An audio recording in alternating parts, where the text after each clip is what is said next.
এই মৌমাছিটা অনেক অলস ছিল। তার বয়স 20 বছর হয়ে গিয়েছিল, কিন্তু এখনো সে মধু দিয়ে ঘর বানানো শিখতে পারেনি। একদিন সে মজা করে যখনই লুকিয়ে লুকিয়ে মধু খাচ্ছিল, তখনই তাদের ক্যাপ্টেন তাকে ধরে ফেলে। যার কারণে সে অনেক ভয় পেয়ে দাঁড়িয়ে গিয়ে ক্যাপ্টেনকে সালাম দেওয়ার চেষ্টা করেও সালাম দিতে পারছিল না, কারণ তার হাতের সঙ্গে মধু আটকে ছিল।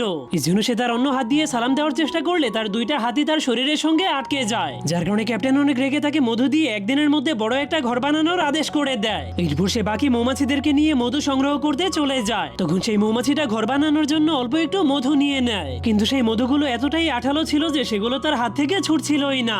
যার কারণে সে মধুগুলোকে গোল বানিয়ে নিলেও তবুও মধুগুলো ছুটছিল না। এই জন্য সে হাতটাকে জোরে জোরে ঝাঁকে দিতে শুরু করে দিলে মধুগুলো উড়ে সোজা ক্যাপ্টেনের মাথার উপরে গিয়ে পড়ে যায়। যা দেখে সে অনেক ভয় পেয়ে ক্যাপ্টেনের মাথা মুছে দেওয়ার চেষ্টা করলে মধুগুলো তার মাথায় আরো বেশি লেগে যায়। যার কারণে ক্যাপ্টেন তার উপর আরো বেশি রেগে গিয়ে নিজের পকেট থেকে একটু বালি বের করে এনে সেগুলো দিয়ে নিজের চেহারাটাকে সুন্দরভাবে মুছে দেয়। যা দেখে সেই বোকা মৌমাছিটার মাথায় একটু বুদ্ধি হলে সেও নিজের